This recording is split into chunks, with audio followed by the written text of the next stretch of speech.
Yan, hello guys, welcome ulit sa ating channel. So mag-iikot po muna tayo dito sa National Museum of the Philippines o tinatawag natin na pambansang museo ng Pilipinas. So dito muna tayo mag-iikot guys. Tingnan natin yung magandang museo dito. Malapit po sa Finance Road at saka po sa Top Avenue. So dito muna tayo mag-iikot-ikot mga tropa at silipin natin yung magandang National Museum dito sa Maynila. So tara guys, let's go na, ikot-ikot na tayo.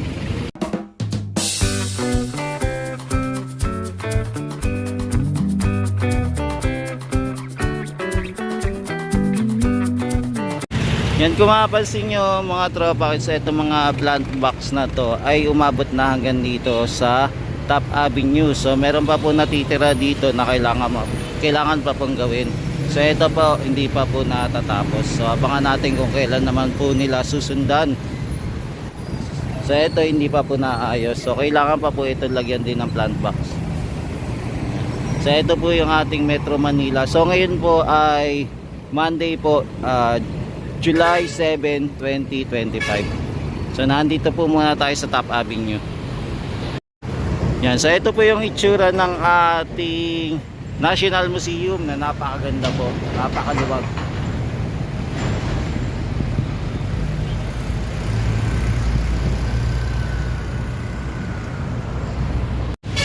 Yan, so yung National Museum po pala, ayan, completion of the development of National Museum Complex in Manila o Rizal Park, Ermita, Manila.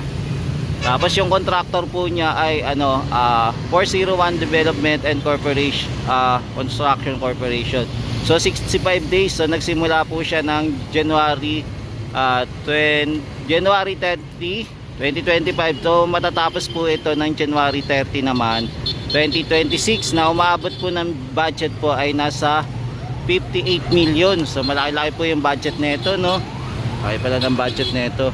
So matatapos po ng 2026 ng January. So abangan natin kung matatapos nga po nila, kung masusunod nila yung deadline, no, yung calendar date na kailangan po matapos. So dito po sa part meron na po tayo nakapansin na gate. Ayan, may gate na din po dito. Yan, puro kulay puti yung ating pader, no. Yan, lipat naman tayo. Tapos dito po sa area ng ating National Museum of the Philippines or Pambansang Museo ng Pilipinas. Yan, makapansin nyo po dito sa area, wala po kayo makapansin na spaghetti wire dito sa area, no. Kumbaga totally wala ka na makikita na mga spaghetti wire dito sa area. Kumbaga napakalinis. Dahil yung dati yung naglalakad tayo dito, may mapapansin pa tayo mga spaghetti wire dito, pero ngayon wala na rin po, no. So ito po yung itsura ng ating plant box. Yan, so pasok na po tayo sa loob. Yan, so dito sa pinaka main entrance may mapapansin po natin yung National Museum of Anthropology. Dito po sa National Museum of Anthropology, maganda po pumasok dyan, malalaman po natin yung history ng Pilipinas at saka kung ano din po yung mga kasuotan ng mga Pilipinas, mga ganon. Yan, at saka iba-ibang kultura ng ating mga Pilipino.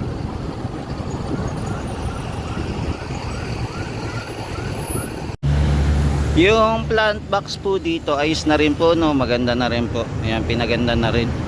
Tapos yung ating museum puting-puti po, no.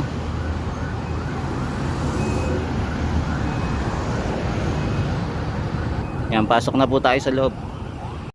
Yan, mag-iikot po tayo dito po sa National Museum of the Philippines at saka po sa Luneta Park naman. So sisilip tayo doon kung ano yung mga pagbabago. Kasi ang alam ko, yung Luneta Park din po nire-renovate. So punta din po tayo doon para makita din natin.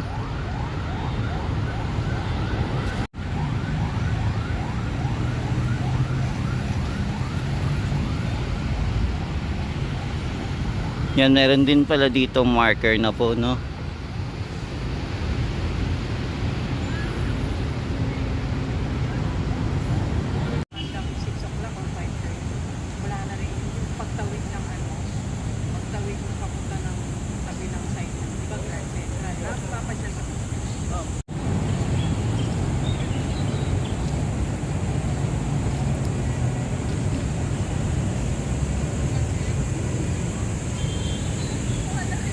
Yan sa mga kababayan natin na hindi pa po nakakapunta dito sa Pambansang Museo ng Pilipinas. So ito na po yung itsura niya ngayon. Na dati po kasi ito kasama pa po sa Luneta Park pero naiba na po.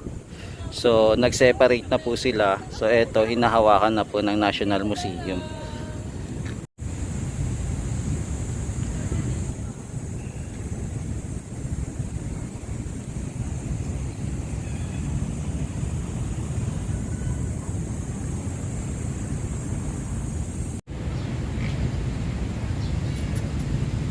Yan, napakalawag po ng ating Pambansang Museo. So ito po itsura.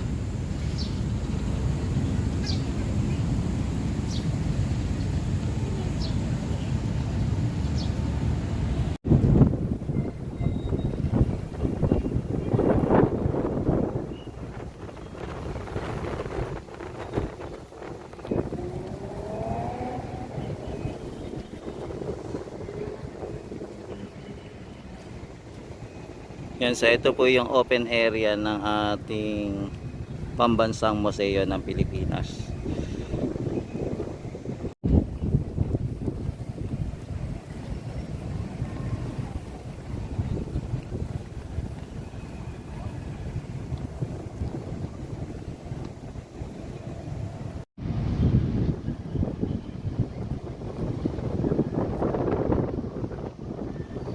Yan, ano kaya yun nakalagay sa gitna, no?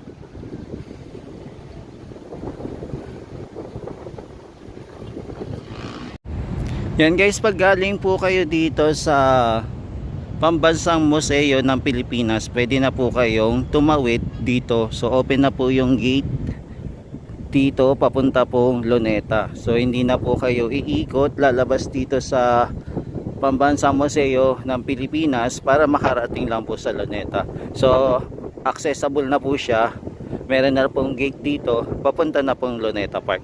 So hindi na po tayo mahihirapan mamasyal po dito sa bagong pasyalan dito sa Pambansang Museo ng Pilipinas. So ito po ata puro mga ano, no, mga spotlight. Yan, makikita natin to pagka may drone. Malalaman natin kung ano itsura.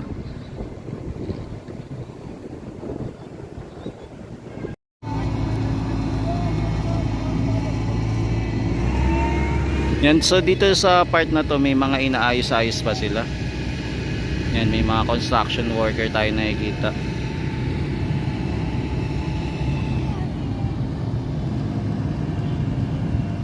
Yan, so ito po yung palibot ng ating Pambansang Museo ng Pilipinas.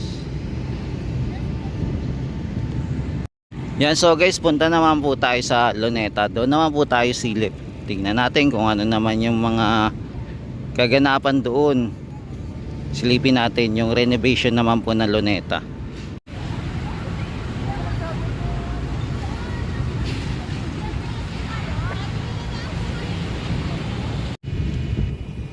Yan, ang luwag po ng ating grounds dito, no? Napakaluwag.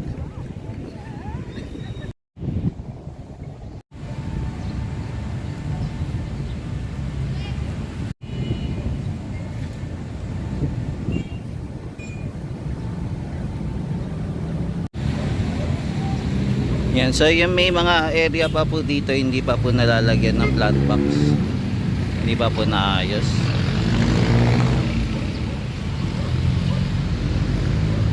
Yan, so ito po yung gate bukas na po, pwede na po tayo makadaan. So papunta na po ito ng Luneta. Yan, pwede na po tayo makarating ng Luneta po. Kung galing po tayo sa Pambansang Museo ng Pilipinas.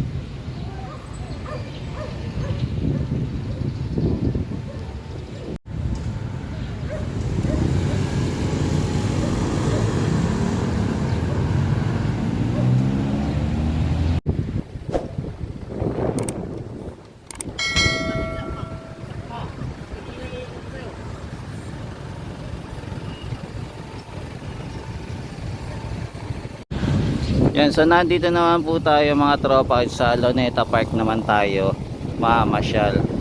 So dito naman tayo sa silip-silip kung ano na itsura po ng Luneta Park. So matagal-tagal natin tayo hindi pa nakakapasyal dito, kaya ikot-ikot tayo mga tropa kids.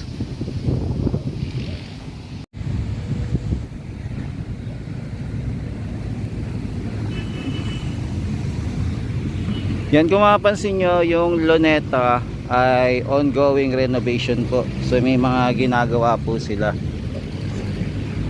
So ito po yung ginagawa dito sa Luneta. So ayan, ongoing po yung renovation dito. So may mga inaayos-ayos pa po. So dito po sa daanan dito, okay na po, naayos na po nila.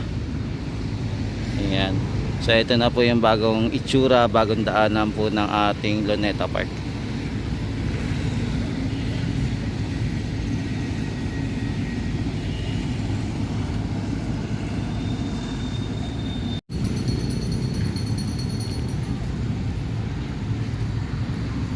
Yes, so sa mga kababayan natin na hindi pa po nakakapasyal sa Luneta, so ito na po yung itsura ng ating Luneta. Yan, so medyo malaki-laki na din po yung mga pagbabago dito sa area, lalo na po ongoing pa rin yung renovation nila.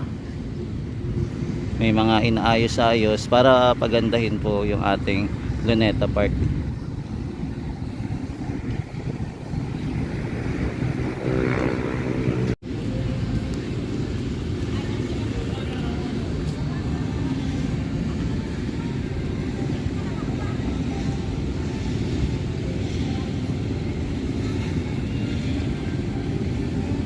Yan, tapos nandito naman po tayo sa Japanese Garden naman. So ito yung Japanese Garden. Try natin pumasok mga tropa kids. Mukhang wala naman pong babayaran dito. Kaya pasok tayo sa Japanese Garden.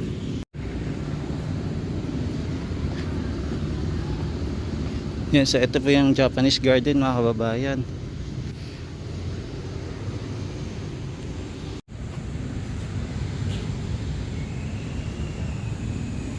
Yan, kung nakapasok na po kayo dito, sa ngayon libre naman po siya, wala naman pong bayad. Pwede po kayong tumambay dito.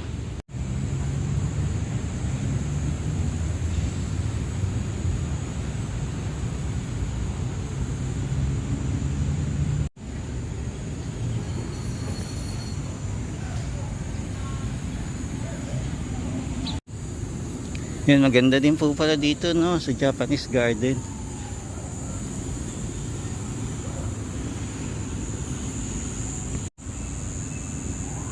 Yan, so ito po yung itsura ng Japanese Garden natin.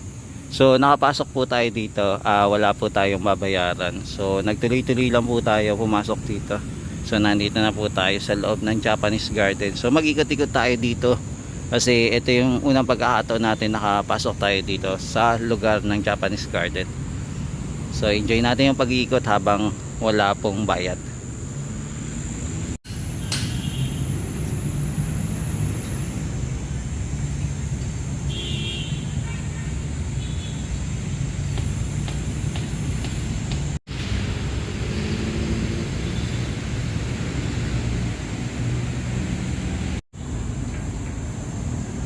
Yan, so guys, nandito pa rin tayo sa Luneta Park. Yan, pwede pala to na pang movie, no, kung sakaling pupunta kayo dito. Mala teleserye ang dating.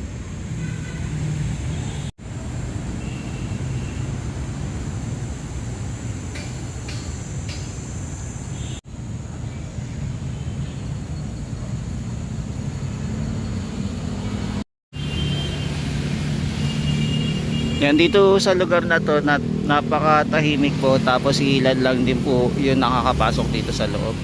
Ilan din po siguro yung nakakaalam na wala pala tong bayad, no. Kumbaga masarap tumambay dito. Pwede ka siguro matulog-tulog dito. Diba? Napakaaliwalas.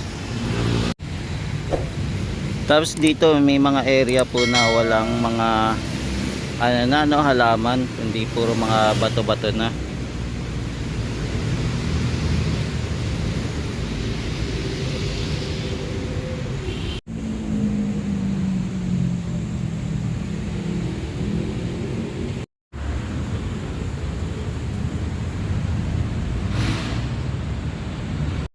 Ayan, meron din po pala dito na parang sapa, no?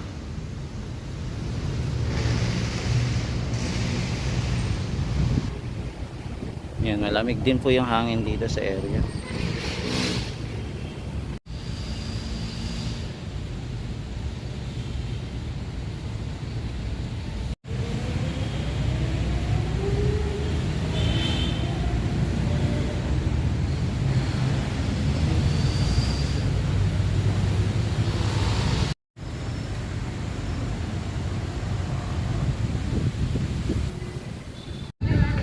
Yan, dito po binago na rin po nila yung daanan, no?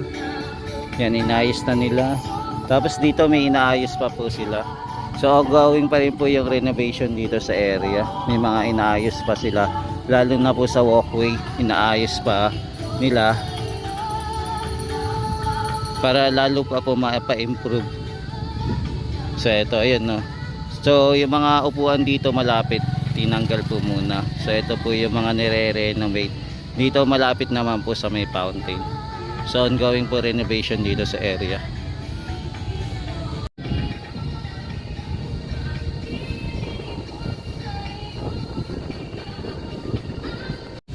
Yan, dito din pala may tambayan dito, no?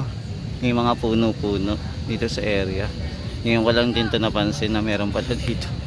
Ayan, hindi din pa masyado ako nakakaikot dito sa Luneta masyado.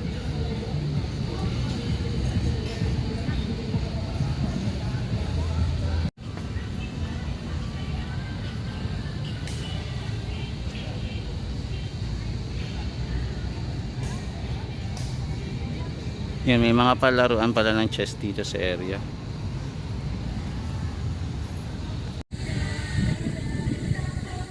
Yan, napapansin din tayo mga statue, no, ng personalidad o mga bayani na nandito malapit po sa fountain.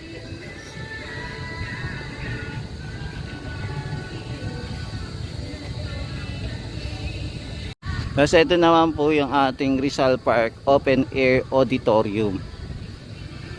Yan, may mga free ano dito, free theater, ayan, free na mga concert na pwede nyo po mapanood ng libre.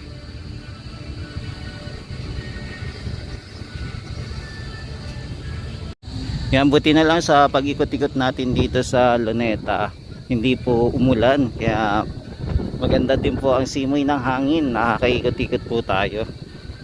Yan, buti na lang hindi po umulan. Yan, so may makikita tayong mga workers dito malapit po sa fountain. So hanggang dito lang tayo, hindi tayo makakalapit. Yan, maganda na din po yung walkway nila, no? Yan, maganda po yung pagkakaayos. Yan, so ito naman po yung may mga garden tayo dito sa Luneta. Yan, meron lang harang po.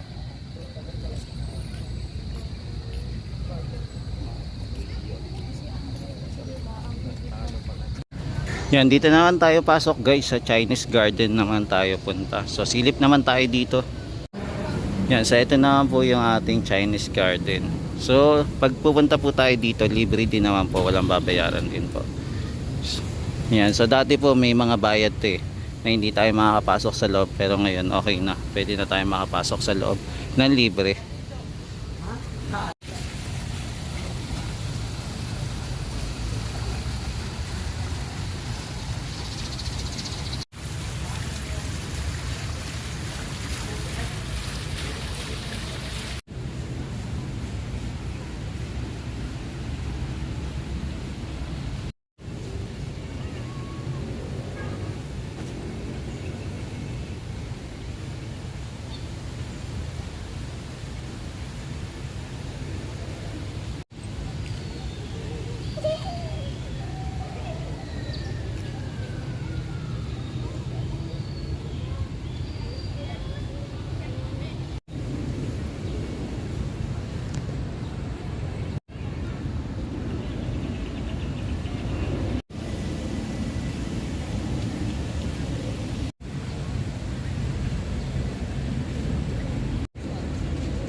Yan mga guys, mag-ikot-ikot lang po muna tayo sa Chinese Garden.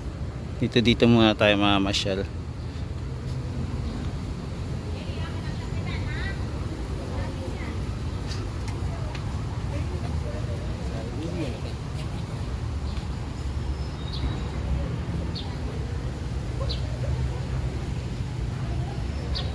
Yan, silip-silip muna tayo sa lugar na to ha.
Meron pala dito mga tropa kits kapihan, no?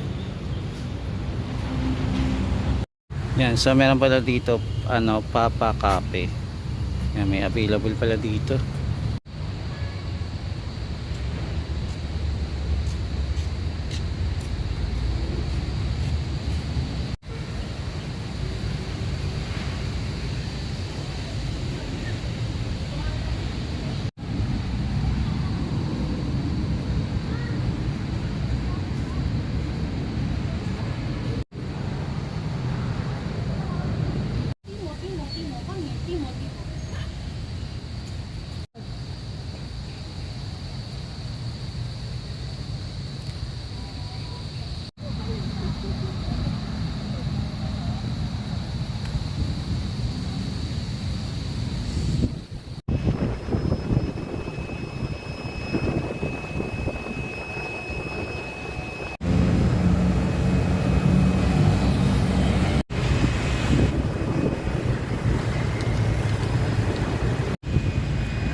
So guys, dito na tayo magtatapos sa ating pag-iikot dito sa Luneta Park.